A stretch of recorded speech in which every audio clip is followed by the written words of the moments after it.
Hello बच्चों, कैसे हो।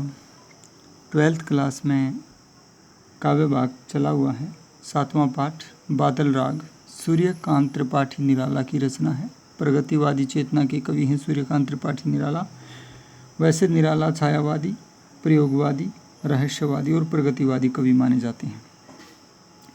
तो ये ओज गुण प्रधान कविता है जिसमें बादल राग नाम से ये कविता है। इसके अंदर क्या कहा गया है कि शोषण के विरुद्ध एक न एक दिन समाज में क्रांति जरूर आती है। जब भी समाज में क्रांति आती है तो जो शोषक वर्ग है वो धराशायी हो जाता है, नष्ट हो जाता है, और शोषित वर्ग मजदूर, किसान, गरीब, उसके हाथ में सत्ता आती है और वह स्वतंत्र और खुशहाल हो जाता है। तो इसके ऊपर आधारित है ये कविता। देखिए, तिरती है समीर सागर पर, अस्थिर सुख पर दुख की छाया।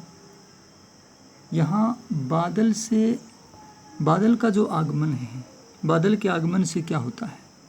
बादल के आगे आगे आंधी आती है, बारिश आती है मूसलाधार, बाढ़ आती है, पेड़ पौधे जो बड़े बड़े पेड़ हैं वो उखड़ जाते हैं, बह जाते हैं, लेकिन छोटी घास का कुछ नहीं बिगड़ता है।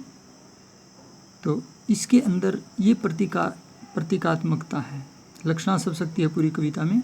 तो आप कह सकते हो कि इसमें ये बताने की कोशिश की गई है कि कोई भी सामाजिक क्रांति या परिवर्तन की धारा बहती है तो शोषक वर्ग ही दुखी होता है, उसी को खतरा होता है। शोषित वर्ग हमेशा खुशहाल होता है क्रांति से।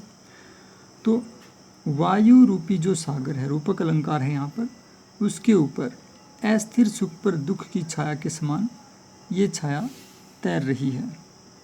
अस्थिर सुख किसको कहा गया है? जो शोषण द्वारा प्राप्त सुविधाएं हैं, शोषक वर्ग के ठाठ बाट, उनको अस्थिर सुख कहा गया है।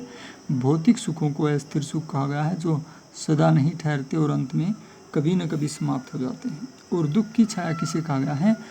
आने वाली क्रांति को। तो जैसे अस्थिर सुख के ऊपर या शोषक वर्ग के ऊपर विनाश के बादल छाए हुए हैं। जग के दग्ध हृदय पर निर्दय विप्लव की प्लावित माया। कहता है संसार का हृदय जल रहा है पीड़ाओं से, अत्याचार से, अन्याय से। उसके हृदय के ऊपर निर्दय विप्लव की प्लावित माया, निर्दयी जो क्रांति है, निर्दय जो क्रांति है उसकी माया प्लावित हो रही है, बह रही है। कहने का अभिप्राय ये हुआ कि समाज में क्रांति आने वाली है, बाढ़ आने वाली है। तेरी रणतरी भरी आकांक्षाओं से। यहाँ संबोधन अलंकार है क्योंकि बादल को संबोधित किया गया है। अंत में ये संबोधन आपको मिल भी जाएगा, अविप्लव के बादल इत्यादि। तो तेरी जो युद्ध की नौका है, रणतरी किसको कहा गया है? तेरी रणतरी भरी आकांक्षाओं से। हे बादल, तेरी जो युद्ध रूपी नौका है वो आकांक्षाओं से भरी हुई। युद्ध की नौका में एनिमेशन होता है, आयुध होता है, युद्ध के बारूद, हथियार ये होते हैं। लेकिन बादल की जो युद्ध की नौका है वो किसानों और मजदूरों और गरीब लोगों की इच्छाओं और आकांक्षाओं से भरी हुई है। घन भेरी गर्जन से सजग सुप्त अंकुर उर्मे पृथ्वी के आशाओं से।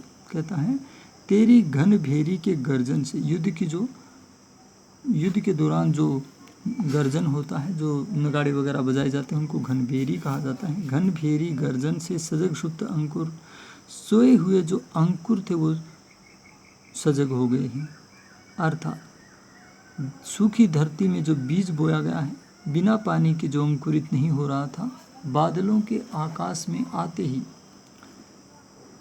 और बादलों के गरजते ही वो अंकुर भी सिर उठाने लगा है। उर में पृथ्वी के आशाओं से नवजीवन की ऊंचा कर सिर ताक रही है। अविप्लव के बादल फिर हे संबोधन शैली यहाँ पर आ गई है। हे क्रांति के बादल तुझे बार बार ताक रहे हैं।